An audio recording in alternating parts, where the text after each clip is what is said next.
Boa noite, pessoal! Como vocês têm visto, eu tenho dividido aqui questões aí do dia a dia na advocacia criminal.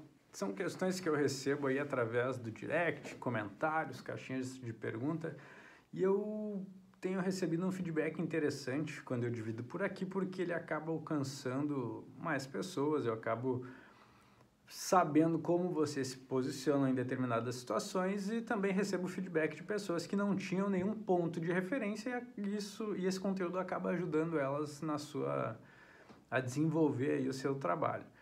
E hoje eu queria falar sobre algo, eu vou falar sobre algo que eu tenho visto de forma bastante corriqueira na advocacia, que se trata de advogados que, quando fazem defesas de réus que estão respondendo processo com outros acusados, usem como artifício de defesa a incriminação de outro acusado. No caso, o co-réu vai lá e o advogado vai lá e tenta, como um mecanismo de defesa, dizer que a culpa é do outro. Só que isso eu vou trazer até de um ponto que eu tive recentemente em um dos casos, nessas últimas semanas, de um caso que aconteceu isso. O advogado, ele estruturou a defesa no sentido de indicar que meu cliente é o culpado real ali daquela situação. Só que daí eu percebi duas situações. Eu pensei, olha, ou ele é ingênuo ou ele é burro. Por quê?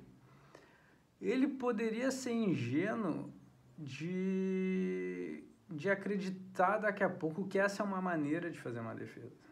Só que, em primeiro lugar, não há nenhuma necessidade de você atacar outra pessoa para fazer sua defesa. Você pode fazer defesa de um processo inteiro. Gente, eu faço defesas, um júri inteiro, sem mencionar o nome do co-réu, sem indicar o coautor ali, o acusado, porque não existe necessidade. E burrice, porque burrice é até meio forte isso, né? Eu acho que não deveria ter falado burrice.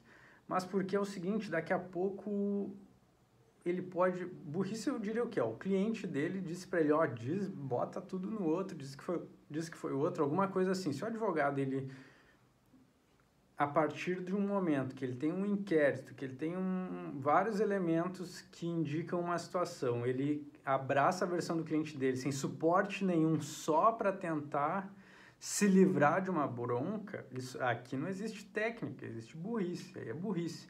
Então seria nesse sentido, assim, de não se posicionar como profissional e verificar a melhor situação para o cliente dele. Seria ou ingenuidade ou burrice. E daí eu pensei, porra, velho, mas pra que isso, né, cara? E assim, ó, eu nem... Opa, bati aqui. E esse tipo de coisa acontece, isso não modifica o modo como eu me posiciono no processo. Porque, por exemplo, esse advogado, ele estruturou uma defesa de não, quem estava com as drogas, quem foi preso com isso era o outro. Só que nem a investigação fala disso.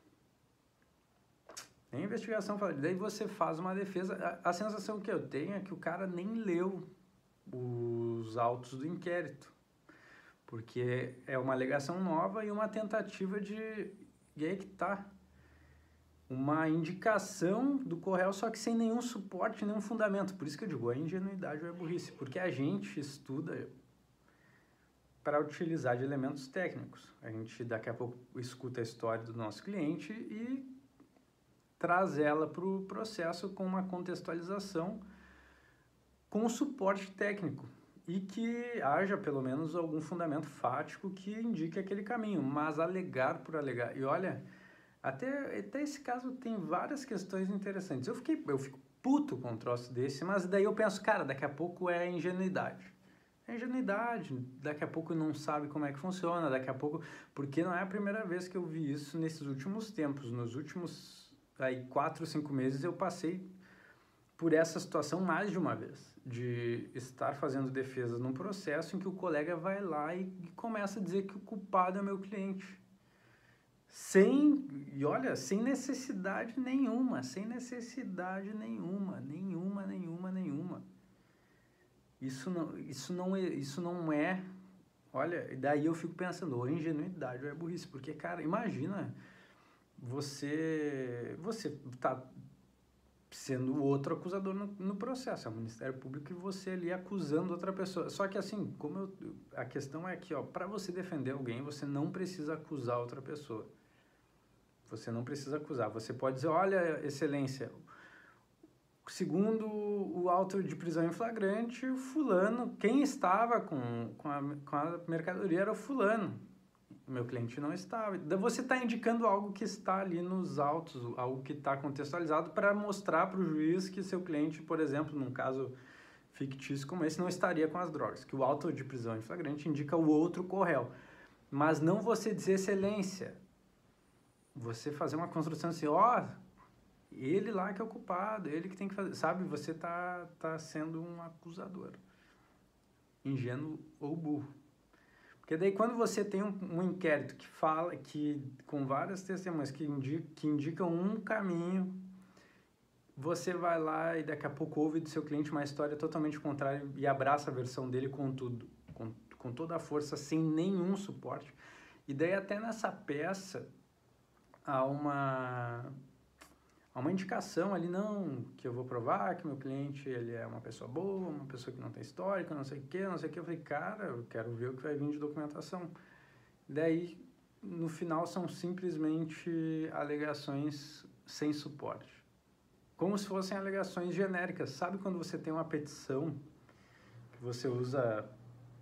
Assim, a impressão que eu tenho é essa, uma petição que ele usa para todo mundo e que daí não tem os tais documentos ali, como é que não junta nada? Mas daí vai lá e faz uma cagada dessa, deixa o colega puto. Eu fico pensando, cara, pra que isso? Eu acredito muito assim, gente, que como advogado criminal, a gente tem que ter uma certa abertura com os colegas, porque assim, principalmente quando se trata de defesas que atuam no mesmo processo, defendendo pessoas diferentes. Eu sempre fui aberto para isso, sabe? Eu sempre fui aberto. Eu nunca modifiquei minha tese, eu nunca prejudiquei meu cliente em razão de acerto com o advogado, mas eu digo abertura no seguinte sentido, olha, doutor, eu pretendo seguir nessa linha, porque é o que a prova do processo indica e tudo mais, mas não de me fechar e muito menos de querer prejudicar o outro, principalmente quando não há necessidade, na maioria das vezes não há necessidade. Eu acho que esse vídeo ficou mais um desabafo, né, gente? Porque assim, pensei, porra, eu tava lembrando desse caso agora, mas aconteceu isso faz pouquíssimo tempo. Um caso que não tinha necessidade, não tinha prova, não tinha nada, os caras fizeram alegações totalmente no ar, dizendo, não, o culpado era o outro. Eles não defenderam o cliente e fizeram uma acusação do meu. Mas são coisas que a gente lida na advocacia e, como eu falei, o que eu faço com isso? Continuo na minha linha de defesa, não vou acusar o outro porque ele fez isso comigo. Não estou nem aí pro cliente dele. Eu vou manter a minha linha de defesa, não vou prejudicar o colega, não vou... Até assim, aí que eu penso, sabe? Se ele quisesse daqui a pouco trocar uma ideia, conversar sobre a defesa, eu pararia e conversaria. Até daqui a pouco eu diria, olha, meu amigo, esse tipo de argumento, assim, no ar, além de não te beneficiar em nada, você acaba numa tentativa de prejudicar o corréu sem fundamento, sem necessidade. Você pode criar uma situação ali que pode me prejudicar, mas eu acho que isso é ruim para ti, como advogado, como profissional, como alguém que é um técnico, que detém conhecimento técnico para atuar, fazer um negócio amador desse. Mas, enfim, eu quero saber o que vocês já passaram por isso Eu quero saber. Escrevam aqui, mandem mensagem. Se você tem vergonha, eu sei que tem gente que tem vergonha de escrever comentário.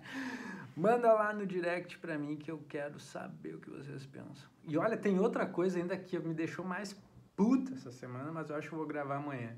Que é daqueles casos em que, cara, eu fico chateado. Quando alguém vai lá e fica sondando seu cliente para fechar contrato com ele, ou tenta dizer que o seu trabalho não é bom, que você não é bom, para tentar pegar seu cliente. Olha, e às vezes, cara, isso aí me deixa de cara. Mas eu quero dizer o que eu faço quando isso acontece. Quando já aconteceu comigo, aconteceu esses dias. Daí eu vou gravar sobre isso.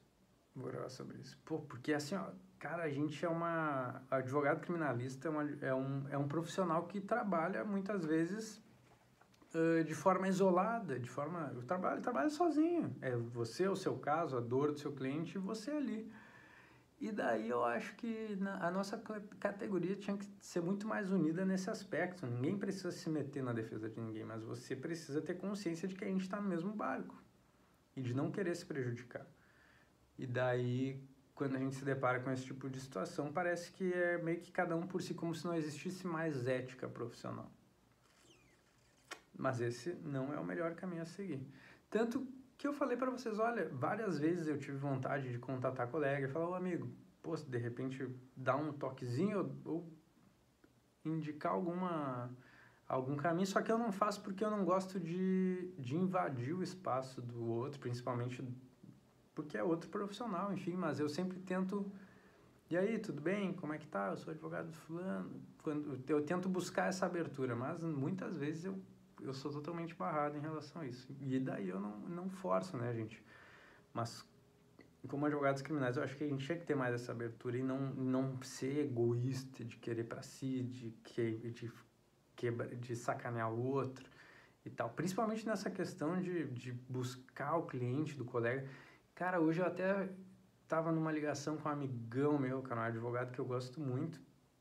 E esses tempos uma cliente me ligou e disse, ó, eu já falei com o escritório tal. E eu falei, cara, fechem com eles.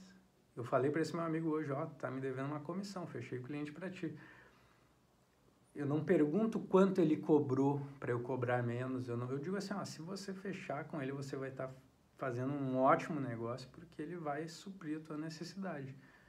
Meu valor é esse, meu trabalho é esse, mas assim, eu quis mostrar para ela que, olha, a gente é parceiro, a gente tá junto e se for com ele tá nota 100, se for comigo tá nota 100, mas que não tem esse negócio de querer um derrubar o outro.